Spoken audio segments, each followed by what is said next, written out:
Assalamualaikum warahmatullahi wabarakatuh.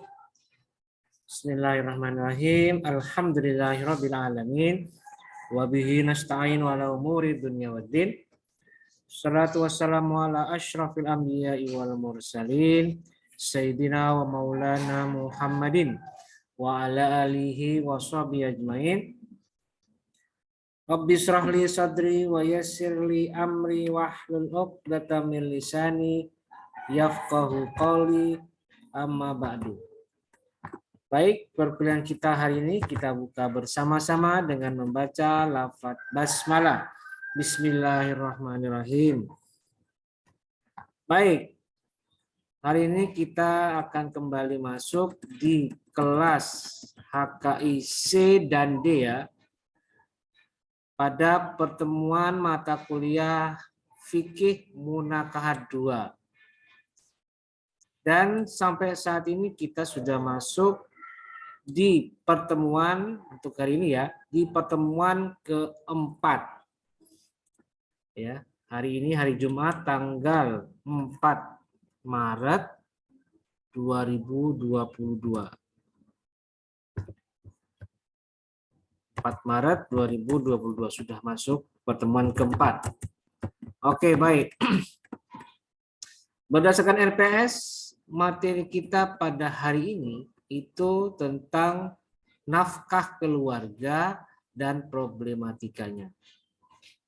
Dan perlu saya sampaikan juga nanti kan materinya itu nafkah keluarga dan problematikanya. Nah, sekarang saya sampaikan untuk persoalan problematika nanti akan saya berikan tugas kepada kalian dan kalian wajib mengerjakannya. Nanti di akhir pemilihan akan saya sampaikan apa problematika yang berkaitan dengan nafkah keluarga.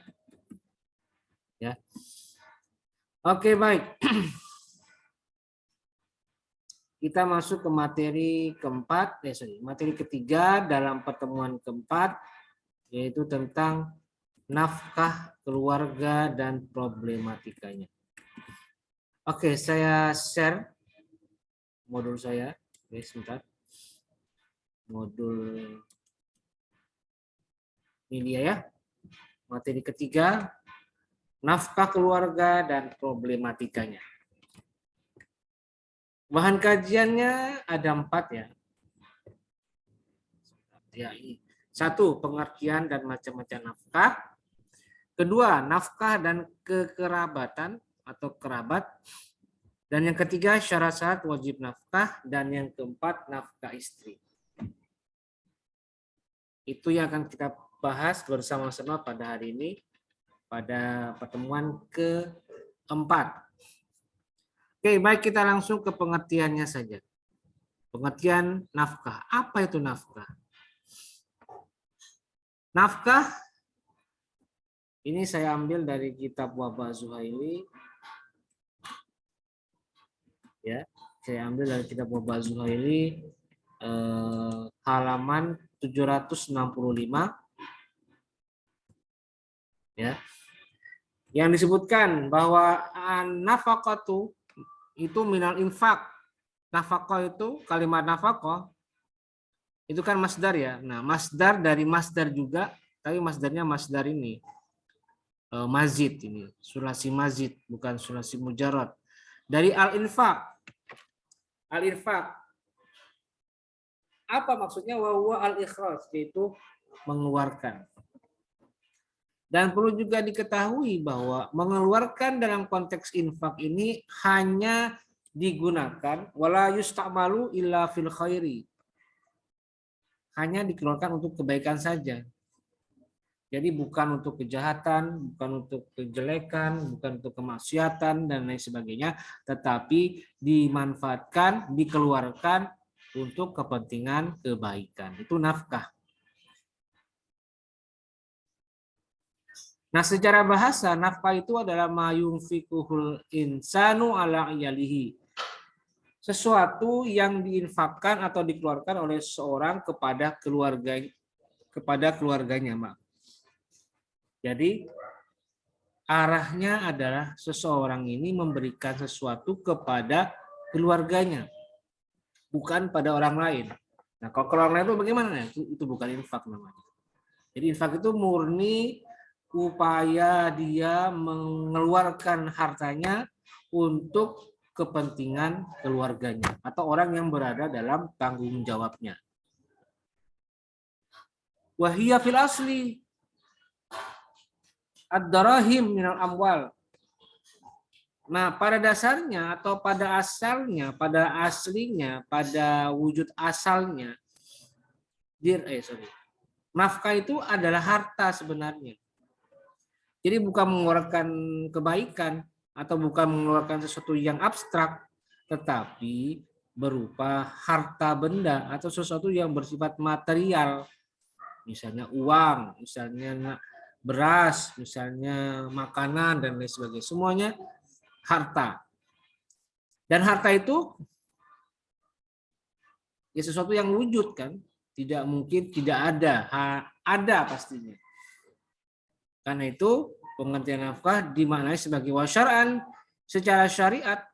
Nafkah itu adalah kifayatu man yamunuhu minat ta'ami wal kiswati wasukna, yaitu kecukupan yang diberikan seseorang dalam hal makanan, pakaian, dan tempat tinggal. Jadi identik harta yang dikeluarkan oleh seseorang itu kepada keluarganya identik dengan makanan, pakaian, dan tempat tinggal.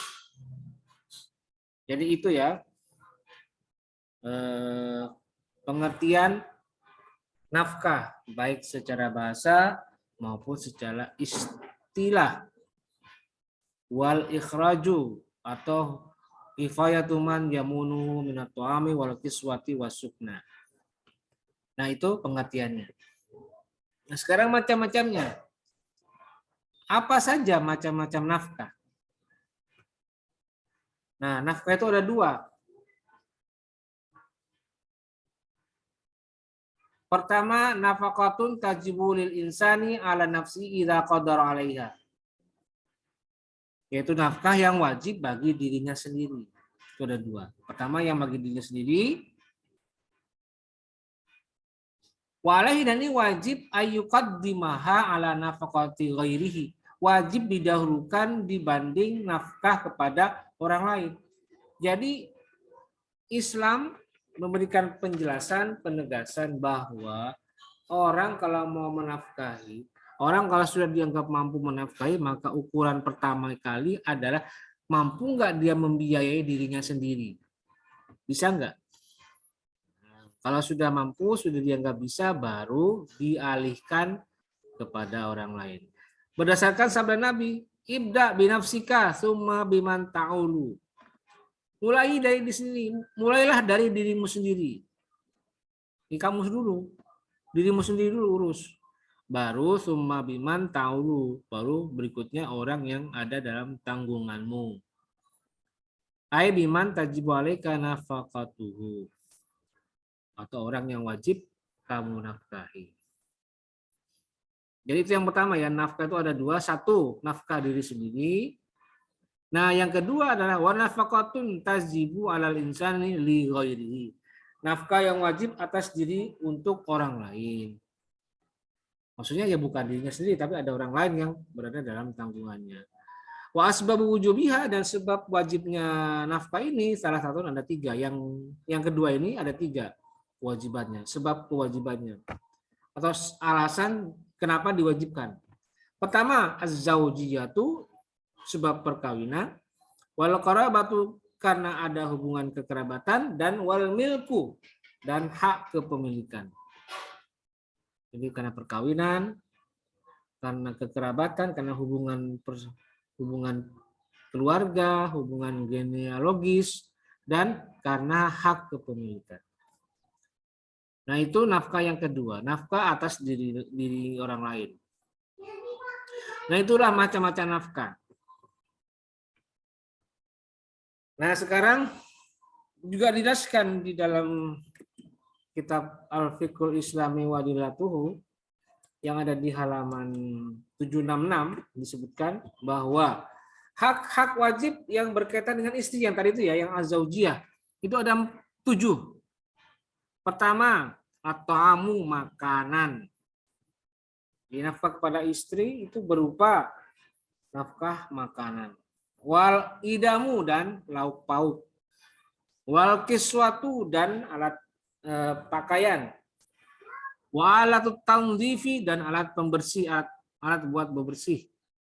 Sapu, cairan pembersih, atau sabun, baik sabun mandi ataupun sabun cuci dan lain sebagainya. Berikutnya wa mata'ul baiti dan perabot rumah tangga, misalnya ada gelas, ada alat makanan, alat makan, kemudian ada kursi, ada meja, ada lemari gitu. Wasukna dan rumah tempat tinggal. Wa khadimun dan pembantu. In kanatiz zaujatu mimman takhdum. Jika si istri membutuhkan pembantu. Jadi itu ya, ada 7 hal wajib nafkah yang ada pada istri. Nah, berikutnya sekarang ini kerabat. Tadi kan sudah dijelaskan asbab wujubiha dari nafkah yang kedua itu kan pertama istri, perkawinan, kedua kerabat. Nah, yang kerabat ini bagaimana? Bagaimana kerabat, siapa saja kerabat yang wajib mendapatkan nafkah? Siapa saja dia? Kita lihat di halaman ini tadi. Di slide saya berikutnya nih. Kita lihat.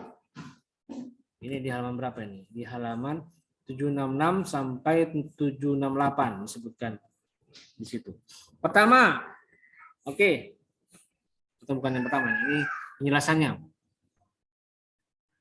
Lil madzahibi ara'u arba'atun tatafawwatu fima bayyanaha dayiqan wa tis'an fi tahdidi madal qarabatil mujibati lin nafaqati atau mujabati lin nafaqati. Menurut Wabah Zuhaili, para ulama mazhab itu berbeda pendapat sebanyak 4 pandangan terkait bagaimana sebenarnya orang yang dianggap kerabat itu termasuk orang yang wajib dinafkahi. Siapa saja sebenarnya. Nah, ini para ulama berbeda pendapat. Fima bayyana hadayikan watisan dalam aspek sempit dan longgarnya batas kemaslahatan. Batas kemaslahatan. Jadi dilihatnya mereka berbeda pendapat karena melihat kemaslahatannya. Apakah luas atau sempit? Apakah nafkah kita kepada kerabat itu luas atau sempit? Nah, kita lihat di situ. Maksudnya seperti itu ya. Nah, maka kita lihat Wahab Zuhaili kemudian memberikan penjelasan mengenai siapa saja pandangan ulama ini dan beliau kemudian memberikan penjelasan mulai dari yang lebih ketat. Jadi yang pertama itu yang lebih ketat. Siapa dia? Mazhab Malikiyah. Ini sangat ketat. Kemudian agak turun sedikit mazhab Syafi'iyah. Kemudian turun sedikit lagi mazhab Hanafiyah. Kemudian turun dan paling longgar itu justru mazhab Hanabilah. Nah, itu urutannya ya. Nah, kita akan jelaskan bagaimana pandangan ulama mengenai siapakah kerabat yang termasuk wajib nafkah dalam persoalan ini. Kita lihat mazhab Syafi'iyah. Jadi menurut mazhab Syafi'iyah, kerabat yang berhak mendapatkan nafkah adalah kerabat orang tua ke atas dan kerabat anak ke bawah. Itu menurut mazhab Syafi'iyah. Kemudian mazhab Malikiyah dinyatakan bahwa nafkah yang wajib itu ya untuk ayah dan anak secara langsung, bukan yang lain. Dia tidak termasuk keponakan, tidak termasuk saudara, tidak termasuk cucu dan lain sebagainya. Tetapi nafkah itu hanya wajib ke ayah, orang tua atau ibu dan anak mereka. Itu yang wajib. Kalau cucu ke bawah, kakek ke atas tidak wajib. Itu mazhab Malikiyah. Kemudian yang ketiga, mazhab Hanafiyah. Menurut mazhab Hanafiyah, wajib hukumnya memberi nafkah kepada kerabat mahram karena pernikahan. Siapa dia? Ya, yang karena pernikahan, misalnya ibu mertua, menantu, ibu tiri, dan lain sebagainya. Artinya, mereka itu mahram, tapi karena faktor perkawinan. Nah, itu ya mazhab Hanafiyah menambahkan pada aspek perkawinan, musyawarahnya. Kemudian mazhab Hanabilah ini agak paling longgar. Menurut mereka, nafkah hukumnya wajib untuk setiap keluarga dekat yang mendapatkan warisan. Baik yang warisannya dapat asobah atau dapat furudul muqaddarah dan lain sebagainya, mereka wajib mendapatkan nafkah. Termasuk juga saudara yang termasuk mahram jika mereka berasal dari satu nasab, misalnya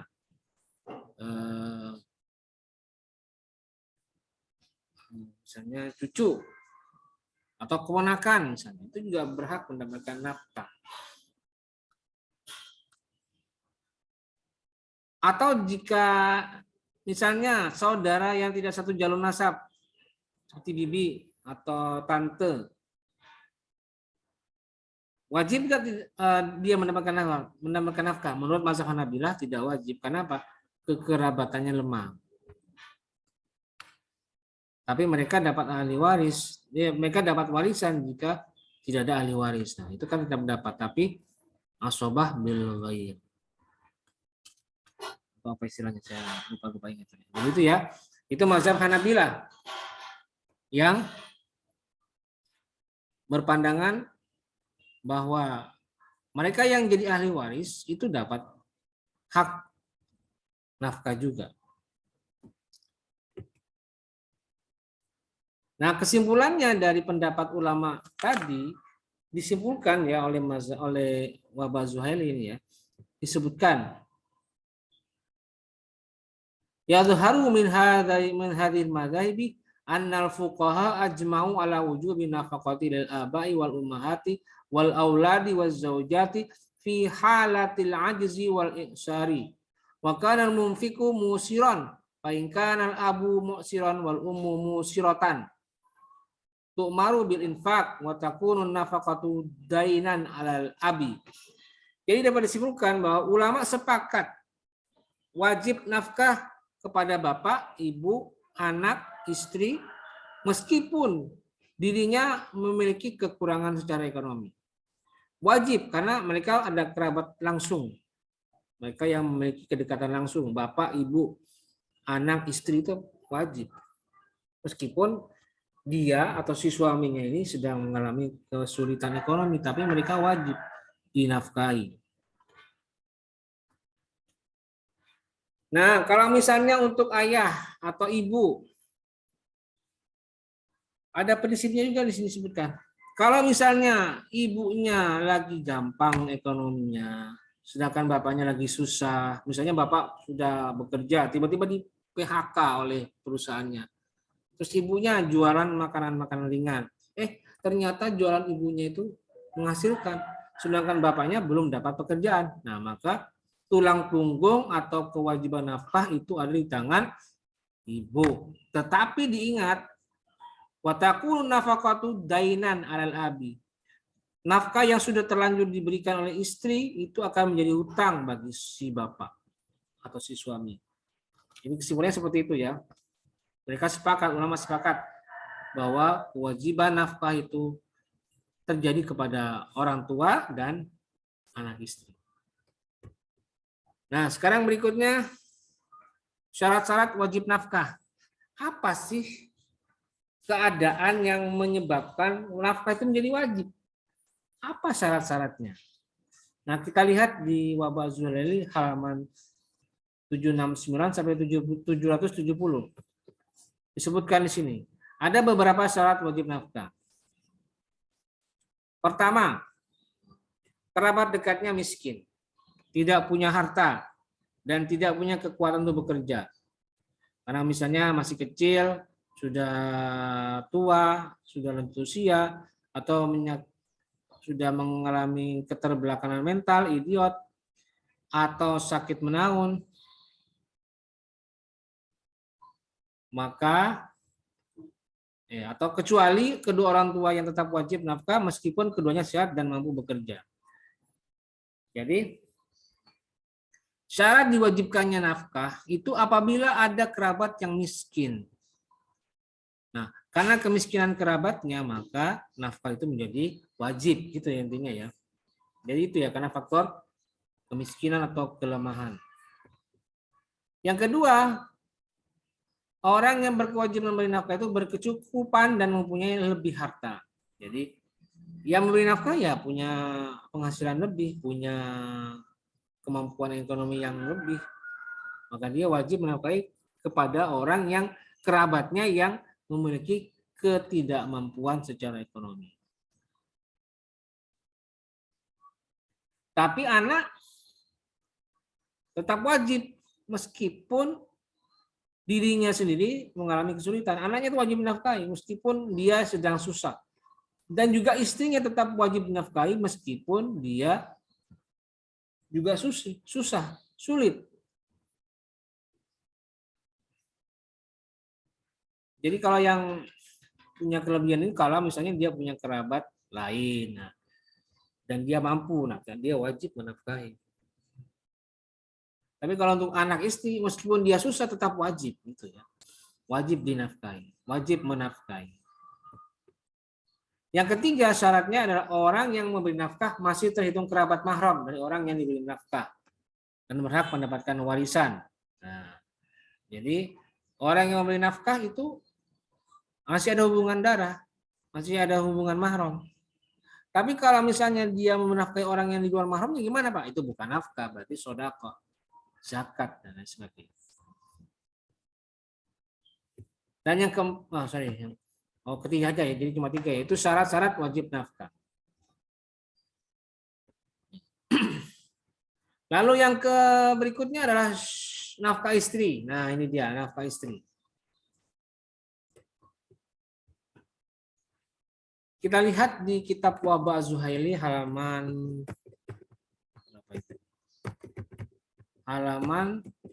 786 ya. Disebutkan ittafaqal fuqaha'u ala wujubin nafaqati lizaujati muslimatan kanat au kafiratan dinikahin sahihin.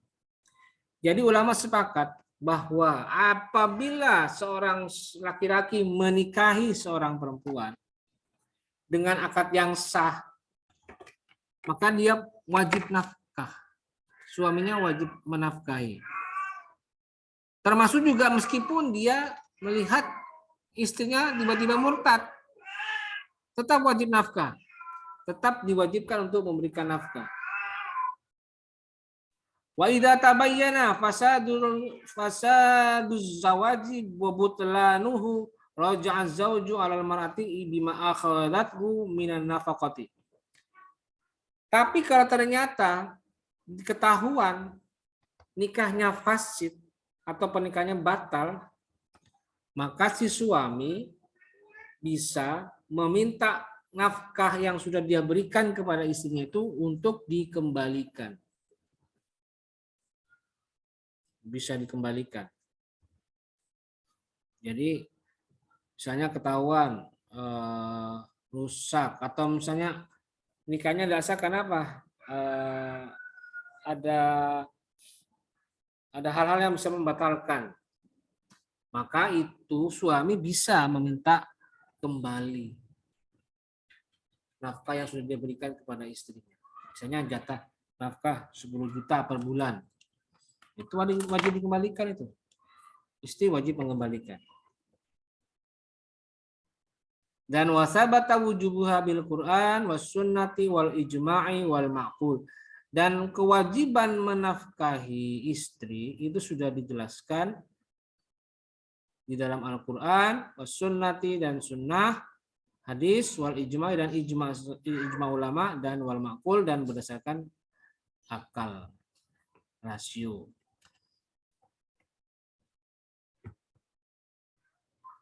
Mungkin karena waktunya terbatas sehingga saya tidak bisa menjelaskan lebih lanjut mengenai apa saja hadisnya, apa saja ayatnya yang menjelaskan tentang wajibnya suami menafkahi istri. Mungkin kalian bisa lihat sendiri di kitab Wahbah Zuhaili ya. Ya mungkin halamannya ada di antara hadis ayat tadi itu ya. Hadis apa tadi itu? Atau ayat-ayat halaman tadi itu. Halaman 786 ya. Baik, berikutnya adalah syarat wajib nafkah. Syarat wajib nafkah. Nah, syarat wajib nafkah yang dilakukan oleh suami kepada istrinya itu menurut jumhur ulama itu ada 4. Pertama, istri menyerahkan diri kepada suami dengan sepenuhnya. Jadi artinya apabila istri merasa melakukan pembangkangan atau mungkin istri merasa tidak membutuhkan suami, maka itu tidak wajib nafkah atas istri. Artinya istri harus menyatakan dirinya, ya sudah saya pasrah kepada suami saya. Maka itu menjadi syarat nafkah itu diberikan oleh suami kepada istri. Dan sepenuh hati ya, tidak setengah-setengah ya, tidak boleh di kemudian hari baru muncul pernyataan berkebalikan daripada yang awal dia ucapkan. Itu jadi masalah juga nanti. Dianggapnya istri ini tidak konsisten, tidak atau pelin-pelan dengan pendiriannya. Jadi itu syarat yang pertama. Lalu syarat yang kedua, istri sudah dewasa dan mampu melakukan hubungan suami istri. Jadi sudah dianggap dewasa, sudah bisa melakukan hubungan suami istri. Kemudian yang ketiga, akad nikah yang dilangsungkan termasuk akad nikah yang sah. Jadi syaratnya lengkap, rukunnya lengkap, semuanya sudah lengkap, maka pernikahannya sah. Jadi itu ya, karena keabsahan sebuah akad pernikahan, maka memunculkan kewajiban nafkah suami kepada istri. Dan yang keempat adalah hak suami tidak hilang dalam penahanan istri tanpa izin syar'i. Artinya apa? Istrinya tidak boleh nusyuz. Ya, kalau istrinya nusyuz maka berkurang kewajiban nafkah. Nusyuz atau pembangkangan. Nah, itu pandangan ulama jumhur mengenai syarat wajib nafkah. Tapi ada mazhab Malikiyah lainnya, ada mazhab lain yang menyatakan berbeda pandangannya, yaitu yang dikemukakan oleh mazhab Malikiyah. Nah, Malikiyah mengatakan syarat wajib nafkah itu ada 2. Pertama, syarat sebelum dukhul atau hubungan intim suami istri. Kedua, syarat sesudah dukhul.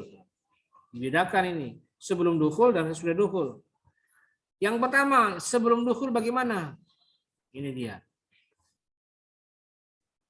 1, siap untuk didukhul. Jadi istrinya siap didukhul, siap dijima. Itu syarat yang pertama, sebelum dukhul. Kedua, istri mampu melakukan hubungan intim. Jadi mampu dan mampu. Dia tidak mengalami cacat atau apapun. Ketiga, suami sudah balik. Artinya ketika proses perkawinan ya semua sudah balik, sudah mencukup umur. Yang keempat, salah satu dari suami istri tidak dalam keadaan sekarat. Nah, mazhab Malikiyah ini memang menggunakan cara berpikir yang menggunakan aspek sekarat sebagai sebuah kewajiban. Makanya ketika misalnya dulu hal-hal yang diharamkan perempuan untuk dinikahi dalam kondisi sementara.